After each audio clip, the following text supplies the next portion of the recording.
Okay, so that's the agenda I'm going to cover in my presentation, which is all about the Children's Hospital, as Tom has outlined.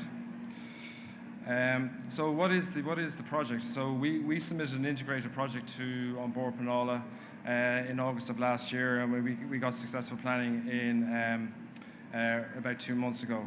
So what is included in the project? So there are 6 elements of the integrated project. The first is the new Children's Hospital at St. James's. It is circa 160,000 square metres, 125,000 square metres of accommodation for a children's hospital. That includes schools, third-level education facilities, and about 35,000 square metres of a basement FM facility, which is a campus-wide shared facility. It also includes in the campus a CRIC building, which is a Children's Research and Innovation Centre of circa 3,000 square metres, a new 53-bed family accommodation unit for Ronald McDonald. They have a similar unit in Crumlin, which is about 4,400 square metres. We've also, we understood the environmental impact on the local residents and the community in building such a large facility in a city centre location. So we also, as part of our application, submitted for a temporary site to aid the contractor in just-in-time delivery of key materials to the site. And that's in David Road, and that's about 0.8 of a hectare. And then the 2 satellite centres then is one in Tala and one in Connolly of 4,500 and 5,000 square metres, respectively. The purpose of the satellite centres is that the Children's Hospital provides both secondary care for the greater Dublin area and tertiary care for the whole of the country. In terms of secondary care, that's like urgent care, like emergency treatment, broken limbs, scrapes and bruises and all that. They will be dealt with in urgent care centres in Tala and Connolly off the M50. And then the majority of the work then in Children's Hospital is the tertiary care. It will also provide secondary care for all of the patients within the M50, which is quite substantial in size.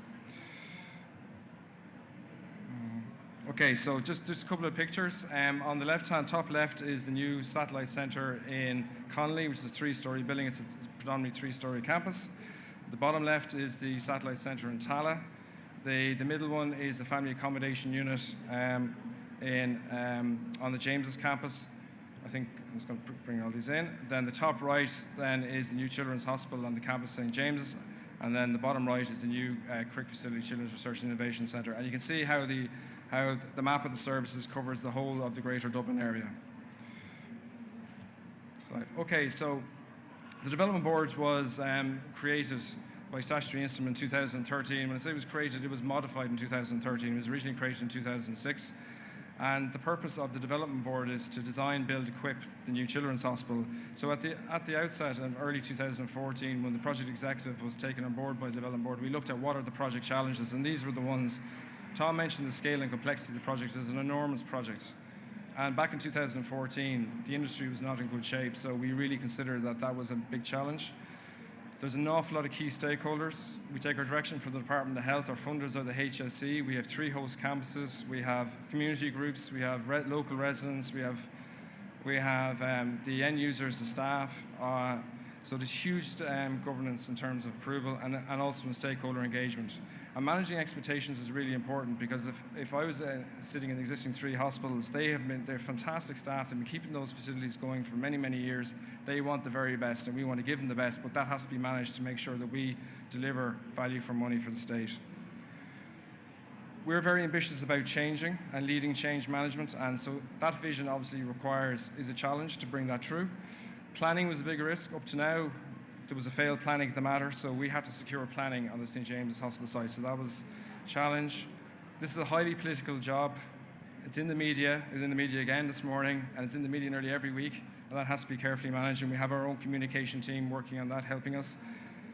Back in 2014, when we thought about what were the challenges, we had a dysfunctional construction industry, really dysfunctional, and that was a major challenge. And then obviously we have to sell this project. You might think this is a large project, everyone's going to be very interested in, but we had to go out and sell this project because of the size and the risk associated with it.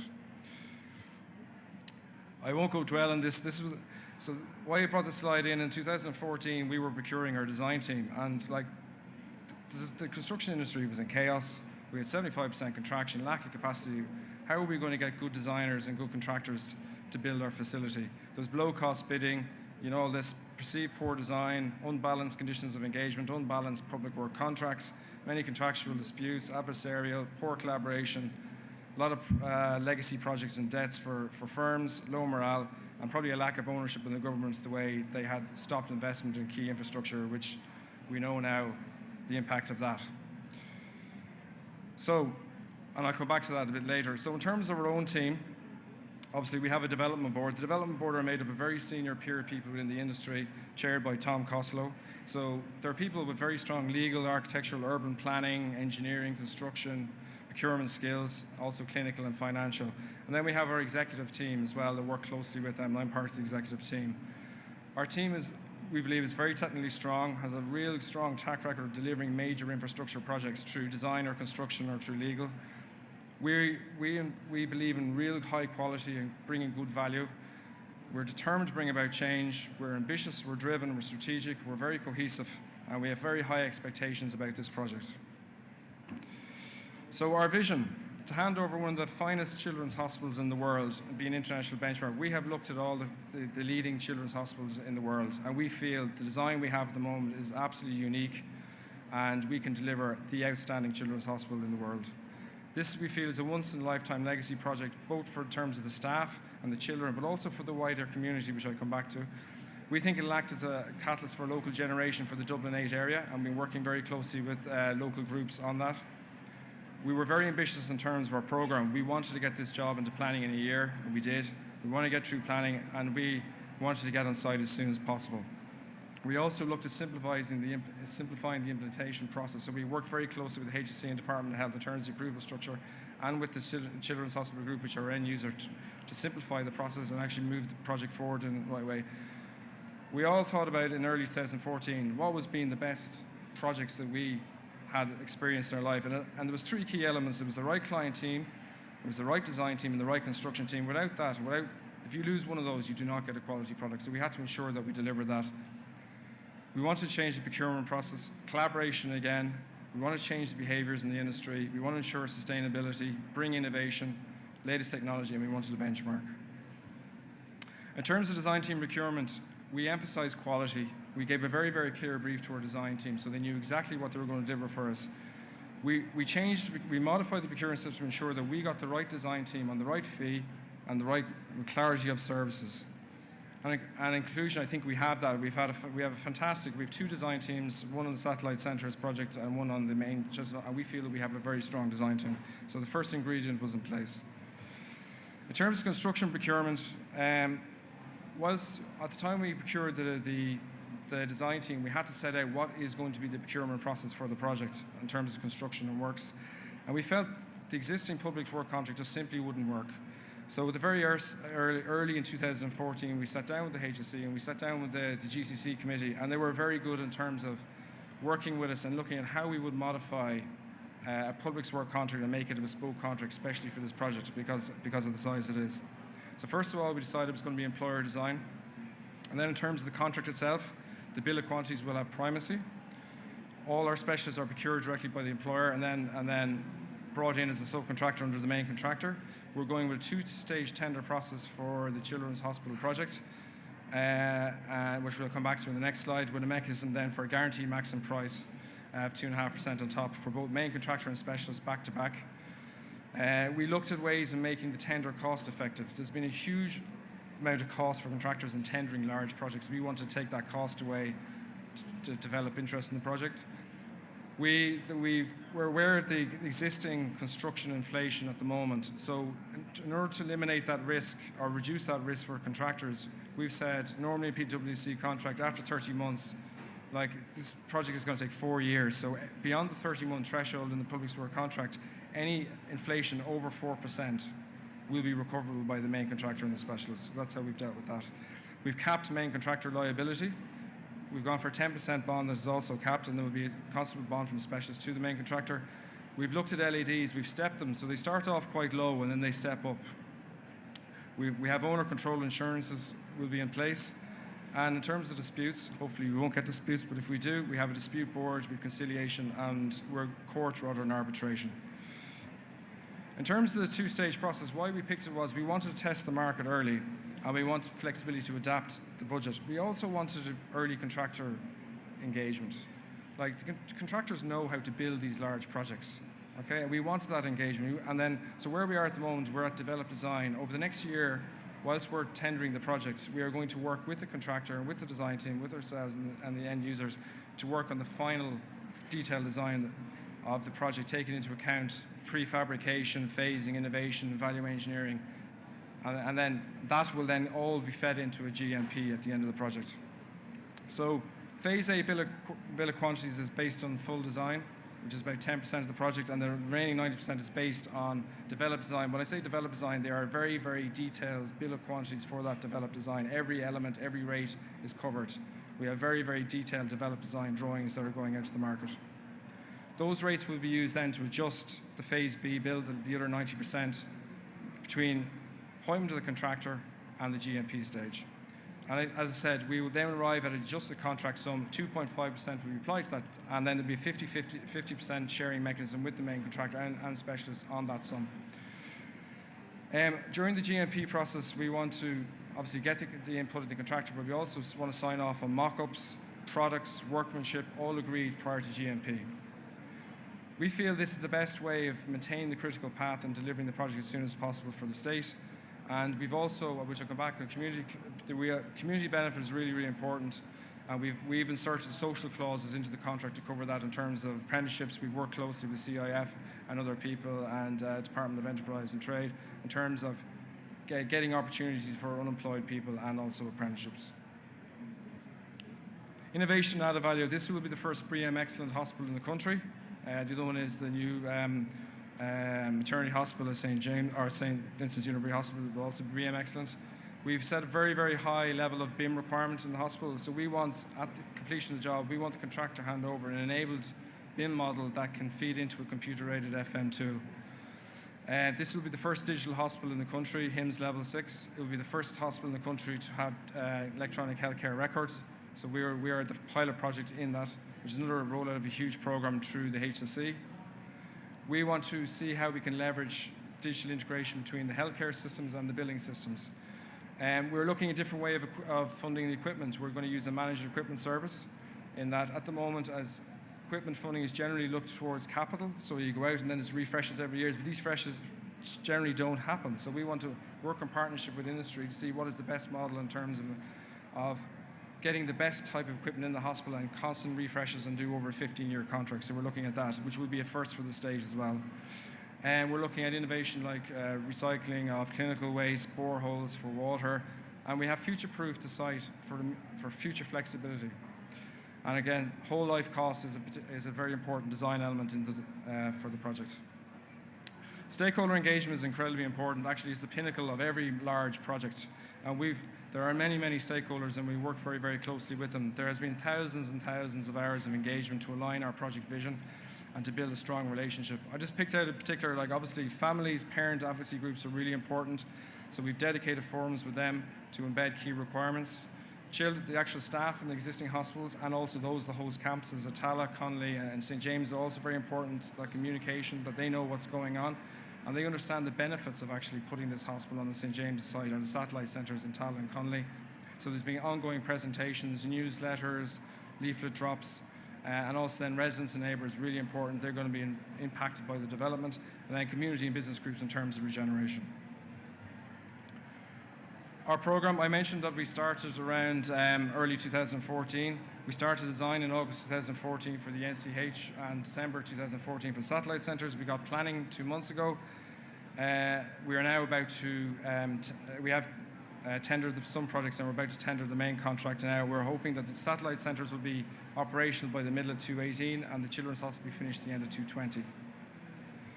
So in terms of procurement, our status is we have tendered and evaluated the enabling works contract for the St. James site for the children's hospital.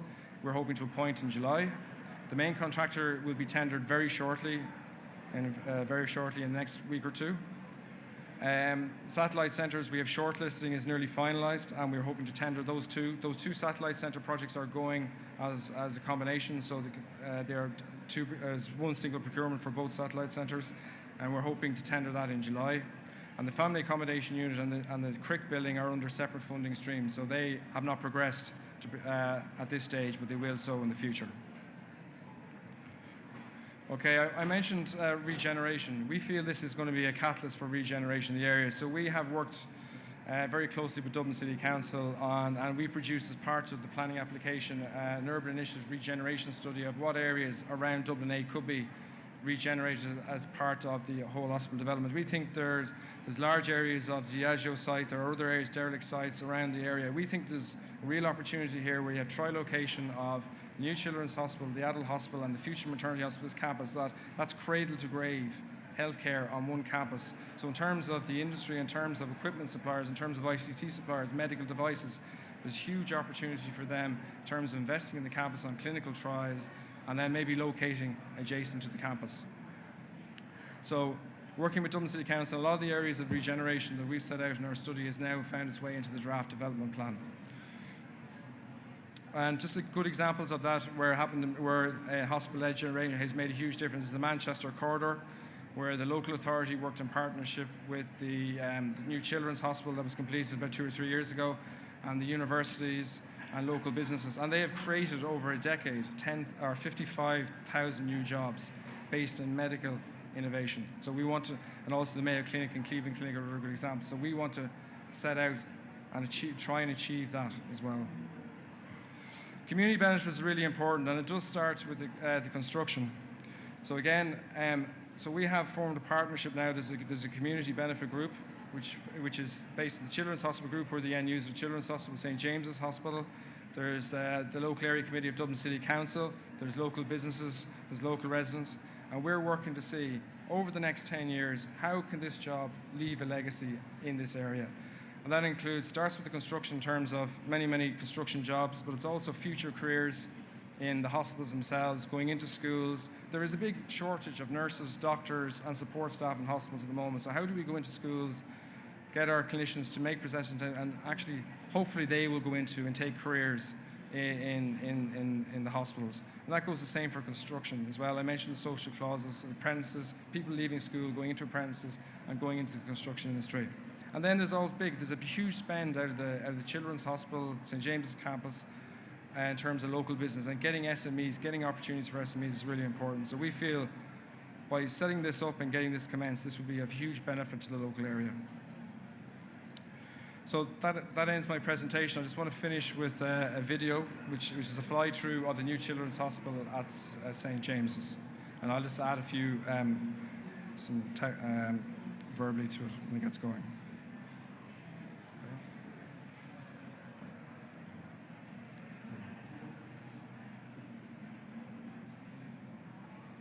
So that's the St James's campus. You can see with the local areas around it, Guinness Storehouse, Euston Station. In terms of the campus itself, it's the best campus in the country in terms of linkage through public transportation. With the Lewis, you've got Euston Station on the Lewis, Dublin buses. 96 buses go through the campus every day, which is really important for staff and students of the hospital. This is a view from the Rialto Bridge. And this is the north end of the hospital. So there's a 50-meter distance between the Rialto Lewis stop and the entrance of the hospital. This is the main entrance with the family accommodation unit on your left. And this is the main entrance piazza, which is off Brookfield Road, South Circular Road interchange. This is an initial concept of the main concourse atrium. At this stage, we're only going into the detailed design, so we're just finalizing our wayfinding, our interior design strategy. So these are only very high-level concepts. This is all going to be worked on over the next couple of months to actually to fine-tune it.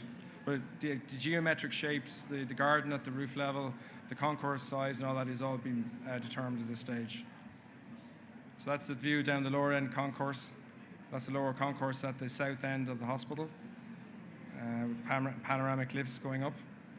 That's the performance space in the middle of the concourse with the waiting areas to the left at the main entrance. This is a typical pod. There's 4 of these in the concourse for outpatient department. This is a view from the south entrance again, as you come out of the lower concourse up towards the upper concourse level. And there's huge amounts of natural life because we have a 4th-floor garden and we have lots of light coming down. Again, everything in this hospital is state-of-the-art. This is a state-of-the-art. There's 18 operating theatres. All the inpatient rooms have very good views, both internally into a shelter garden. That's the 4th floor shelter garden with a biome structure, a cafe, areas for parents to go at night and relax, and just, again, that's the 4th floor garden looking back internally. This is at 4th floor. That looks like a parkland setting, but that is up at 4th floor level. That's on the roof of the building, where you can see the ward block in the distance. That's from the north. That's the new A&E entrance, which is combined with St. James's Emergency Department. And that's the final product, which we think is a world-class, excellent design. So thank you very much for your time, and thank you for listening.